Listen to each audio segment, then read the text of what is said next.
everybody. This is Jay Robbins with Robbins Real Estate Group. Today I want to answer a question that I hear from buyers and sellers, which is, who pays the closing costs?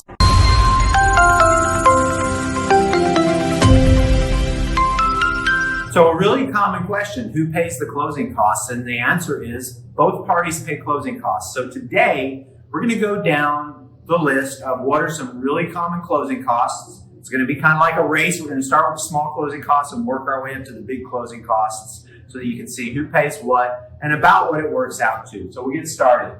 So first of all, one of the smaller fees that we have is the recording fee. So this is when a seller pays off their mortgage, tax certificate. That's going to be on the seller side. By the way, I'll go back to recording fee. This is for the buyer's loan docs. Okay? Title insurance. There are two types of title insurance. This one's for the buyer, the smaller one. There's another bigger title insurance fee later. Attorneys, both sides will pay attorney's fees. So we've got about $200 on each side there. Next thing, similarly, sorry, skipping ahead, but HOA fee is almost always going to be on the seller. The buyer might have a little bit of a fee for HOAs too.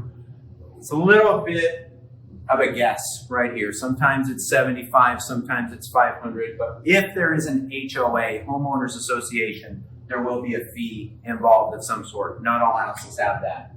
Next, we have title fees, and here I'm talking about, this is what the title company will charge. A lot of times it's called an escrow fee. Different from an escrow account, this is the title company's fee that they charge to handle the transaction. You can see the fees are getting bigger as we go.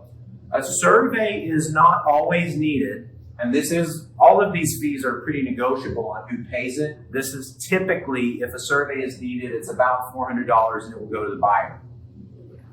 Also, at closing, the buyer is usually going to pay for their appraisal. Sometimes you pay for that as a buyer up front with your lender. Sometimes it's charged at closing. Most transactions have a home warranty, residential service contract. You may have heard of it referred that way. That's what covers some of the repairs. It usually lasts for about a year. Lender fees. This one can be all over the place, but $1,000 is a good sort of typical number. Some lenders don't charge anything. Some lenders will charge a lot more. That is different from the origination fee. The lender fee is things like underwriting, processing fees, things like that. Insurance. Now, this is the hazard insurance, like fire insurance or that sort of thing that covers your roof, those sorts of things. That does go to the buyer. Next, we have title insurance.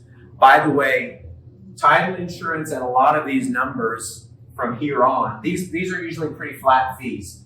Now we're getting into fees that are dependent on the price of the home. So for this example, I picked about a $300,000 home, which is about the median price in the DFW area. Title insurance would be about a little less than $2,000. Right now, by the way, we're pretty close to neck and neck on who's paying the most fees, but it changes pretty quickly. Another fee that is really negotiable between the buyer and the buyer's lender is this origination fee.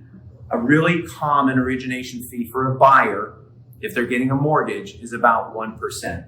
So I just put $3,000 in there. Probably a little lower because of the down payment, but pretty close. Prorated taxes.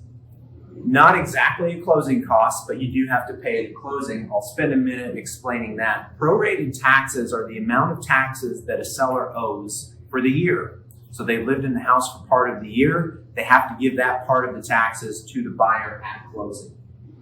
Okay? Now, the buyer, if they're getting a mortgage, will often have an escrow account so that the bank can make sure that the taxes and insurance is paid on time. So the escrow account is funded at closing, and a lot of times, when you have an escrow account, that actually adds to your mortgage payment as well.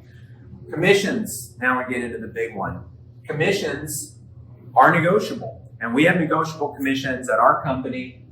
This is a number most people are probably familiar with, 6%, $18,000. Now, you see there is an escrow refund. So just like the buyer has their escrow account, most sellers have an escrow account too that's going to have some taxes and insurance, some money to pay the taxes and insurance. After closing, after you pay off your mortgage, you get a refund of what's in your escrow account. on a $300,000 house, 6 months into the year, the escrow account is going to be about $7,000. You also, as a seller with insurance, get a refund of your prorated refund of your insurance premium.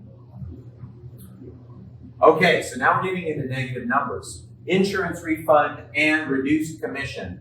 If you have a realtor like us at Robbins Real Estate, we have flexible commission programs. You can save up to $12,000 on the commission, depending on the listing plan you go with.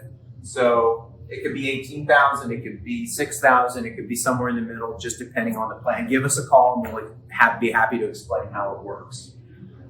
Now you see that the seller paid the taxes. Well, he or she pays it to the buyer. So there's a transfer there, so credit for taxes. And I think we're getting pretty close to the total. So total buyer on a typical transaction can really vary. It's about $9,000 for a seller. A lot of this depends on the commission. It's going to be between $5,000 and $16,000. I say if you're going with a traditional brokerage and a traditional fee, you can figure about 7% closing costs plus your prorated taxes. But then make sure to remember you get some refunds at the end too. I hope this helps. I hope it answers your questions. I know I went through it really fast. So if you have any questions about your closing costs or your situation, just let us know. We're happy to talk to you. Thanks and have a great day.